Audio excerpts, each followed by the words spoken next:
Dad ditched me because he wanted to be a better father to his favorite stepdaughter. He didn't even notice when I moved out until this happened.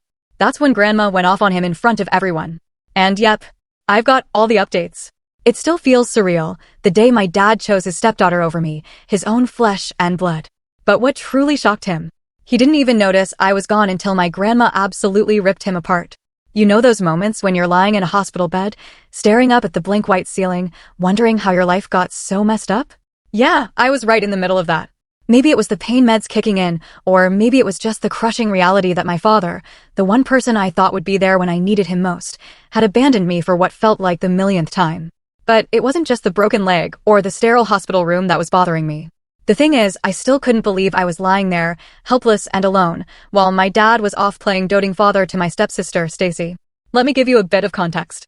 My name's Denise, I'm 21, a college student, and currently trying to figure out how I'm supposed to make it through this mess.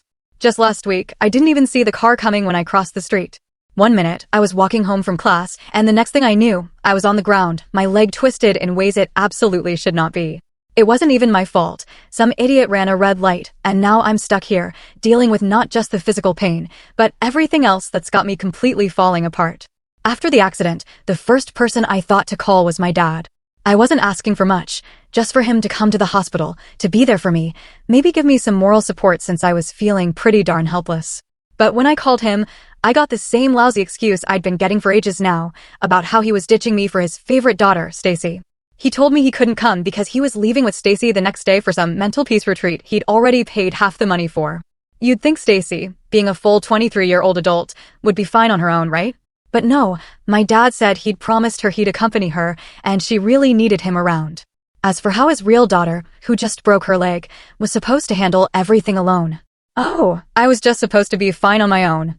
His words, always prioritizing Stacy over me, you'd think they'd hurt less with time, but they don't.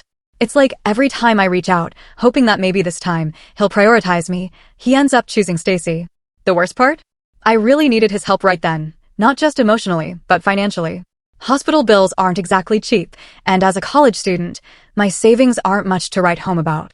So, I swallowed my pride and asked him if he could help me out with the money, just to cover the hospital expenses. Can you guess what he said? He told me he only had enough money for their travel and the remaining retreat fees. He even pointed out how this retreat was really important for Stacy's mental peace, and that I should understand my sister needed this money more. Yeah, here we go again with Stacy's mental health. Let me tell you a bit about that, since we're on the topic. Stacy has been faking anxiety attacks since the day she stepped into our lives. It's her favorite trick in the book to get anything she wants, just to manipulate Dad into doing whatever she wants. Every time I try to talk to him about something important, she conveniently breaks down, and Dad rushes to her aid like she's the center of the universe. It's infuriating. And now, instead of being here when I actually need him, he's off playing hero again. It's disgusting. I guess I should have seen it coming. Dad's been this way ever since he married my stepmom, Claudia. I still remember when everything was different, before my mom got sick. Here's a little backstory for you guys to understand the dynamic of my family better, and the reason why it hurts so darn much right now. My parents had an arranged marriage, set up by my grandma Jean, who's basically the matriarch of the family. Dad never really loved Mom, not in the way a husband should love a wife anyway. He just went along with the marriage because he didn't want to make Grandma mad. She's rich, and Dad's been living off her money for years. He's never had a real job and has just been coasting through life on the allowance she gives him. Classic, right? Everything changed when Mom got sick. Dad was hardly around, and when he was distant. It wasn't long before he started seeing Claudia behind Mom's back. She was already pregnant by the time my mother passed away, and it still stings knowing that while my mom was fighting for her life, he was out starting a new relationship with someone else. Dad didn't even wait to get married to Claudia. Just a month after Mom's death, he signed the papers right there in court, making it official. But the universe has a cruel way of balancing things, I guess. Claudia's pregnancy was complicated, and both she and the baby passed away during childbirth, leaving Dad with Stacy, her daughter from a previous relationship. That's when it all went downhill for me. It was like Stacy became his new purpose in life, his chance at redemption, and he poured everything into her, acting like she was a fragile little bird who needed constant attention and care.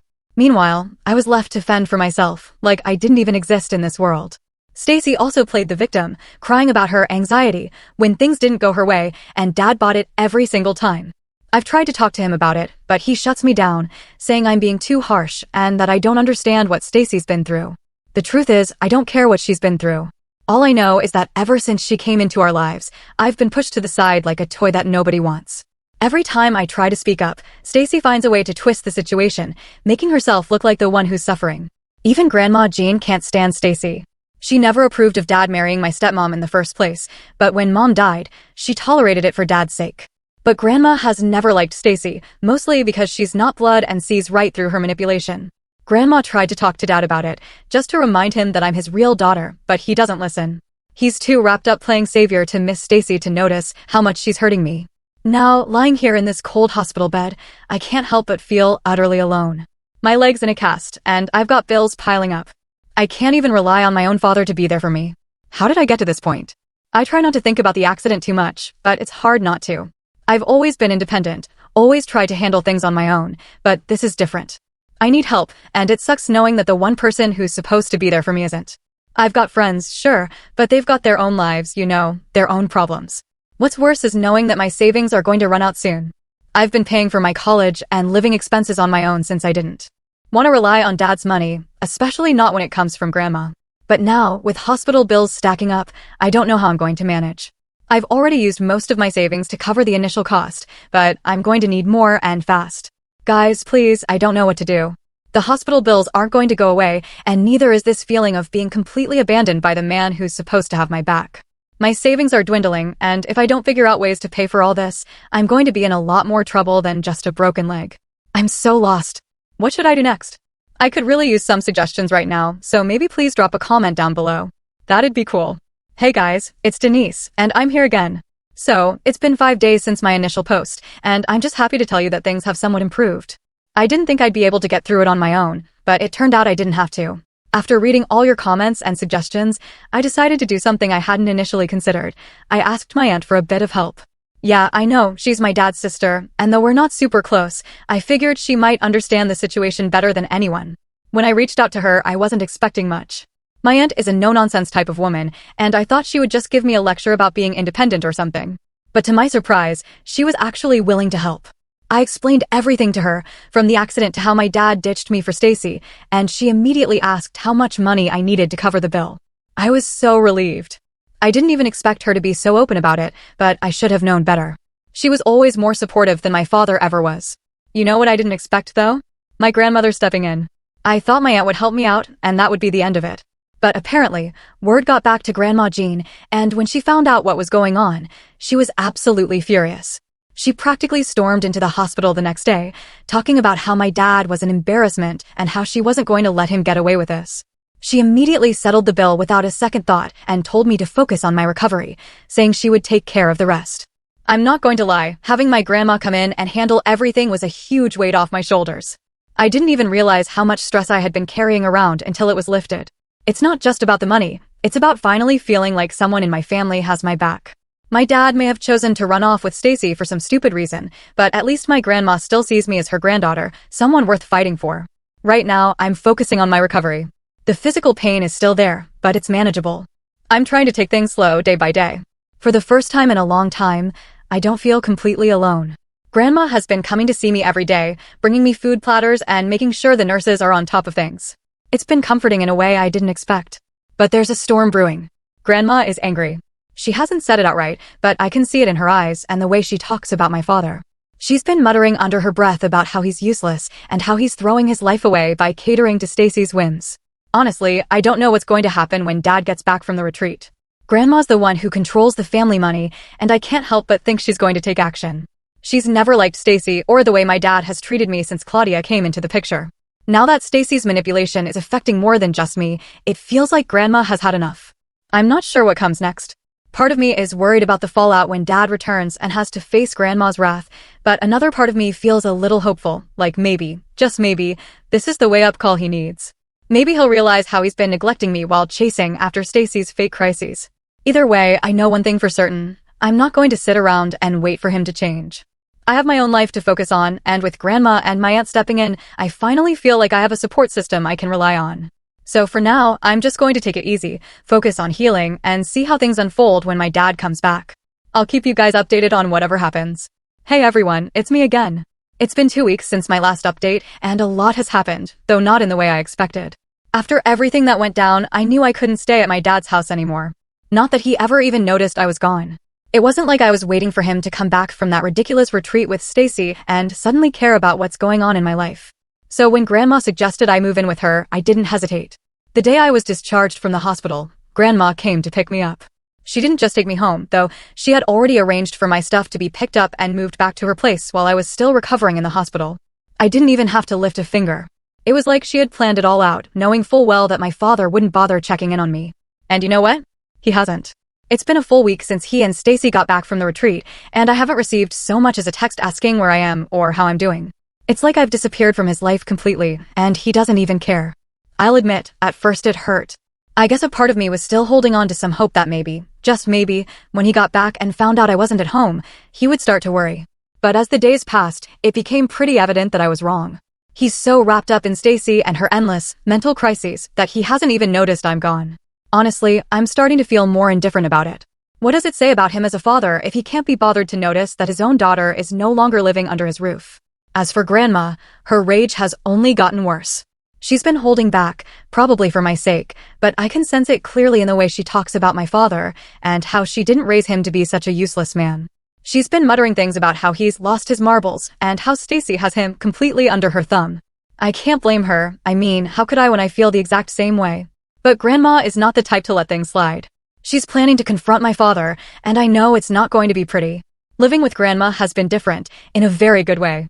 I finally feel like I'm in a place where I'm not constantly competing for attention or fighting to be seen. It's peaceful here, and even though I'm still recovering, I feel more at ease than I ever did in my dad's house. Grandma has been incredibly supportive, making sure I have everything I need and even helping me get back on my feet financially. It's like she's trying to make up for all the years my dad neglected me, and while it doesn't erase the pain, it definitely helps. Right now, I'm just trying to focus on moving forward. I've decided to take some time off from college to fully recover, both physically and mentally. It's not an easy decision, but it feels like the right one. I need to figure out what I want for my life, separate from the chaos of my dad and Stacy. With Grandma by my side, I finally feel like I have the space to do that. I'll keep you guys posted on what happens next. Hey guys, I know a lot of you have been waiting to see how the confrontation went. I'm sorry to make you wait this long. It's been about a month since my last update, and as you might have guessed, things have taken a sharp turn. I've been trying to process everything that's happened, and it's still a little surreal, but I'll just lay it all out there. So, remember how I mentioned that Grandma was planning to confront my dad? Well, she didn't waste any time. The very next day after my last update, she called him over to the house. It was intense, to say the least, as Grandma did not hold back for a second in calling my dad out on his irresponsible behavior. As soon as she started, Dad, being the person he's become, immediately went into defensive mode. He tried to justify his actions, saying that he was doing what he thought was right by prioritizing Stacy because of her fragile mental health. He even had the nerve to suggest that I was partly to blame for the accident because, according to him, I had been careless. Well, that stung. Here I was, barely out of the hospital and recovering from injuries that could have been far worse, and my own father was twisting the narrative to make it seem like I had somehow brought this on myself. It was a new low, even for him. But Grandma wasn't having any of it. She gave him an ultimatum: either choose his real family, me, or his stepdaughter. It was one of those moments where he could have chosen either way, but my dad, in all his stubbornness and straight-up delusion, just laughed. He called the whole thing silly and walked out, acting like it was some kind of joke. I think that's when reality hit him, how far he had gone. The man I once called Dad was so deep in Stacy's manipulation that he couldn't even see the truth in front of him. For a while after the confrontation, things were strange. Grandma was waiting for Dad to finally realize what was on the line, but he didn't budge. He didn't reach out or try to make amends. He did nothing. He just carried on with his life, oblivious to how close he was to losing everything. We still waited, thinking to give him one last chance, but nothing changed. Finally, after what felt like weeks of silence, Grandma made her decision. She disowned him. And she didn't just stop there. She kicked him out of the house. You see, what my dad had conveniently forgotten was that the house he was living in wasn't his, it was Grandma's. She owned it and had every right to kick him out. She made it clear that he and Stacy were no longer welcome. He seemed shocked, like he didn't actually believe she would go through with it. But she did. What happened next? Dad came back to Grandma's house later that day, absolutely begging her to reconsider. He swore up and down he would change and promised he'd be a better father. But by then, it was too late. She told him to get lost and scram, and warned him that if he showed his face around us again, she would call the law. It sounds harsh, but after everything that's happened, it seemed fair. I thought that would be the end of it, but Dad did not give up. A few days later, he showed up at my college, of all places. I don't know how he found out where I was, but he did. He must have been desperate. I was leaving class when I saw him standing by the entrance, looking disheveled and pitiful. He tried to stop me, begging for another chance, saying that he would lose everything. It was uncomfortable and, honestly, a little terrifying. I didn't know what to do at first, but I knew I could not let him drag me back into his mess. Thankfully, campus security stepped in before this could escalate. After that, Grandma and I decided to take legal action. We got a restraining order against him. It wasn't easy to do to my own father, but it felt like the only way to protect myself from further harassment. I don't want to spend the rest of my life looking over my shoulder, wondering when he might show up again, trying to manipulate me back into his life. He's hopping from shelter to shelter now and living on the street. It's his own fault.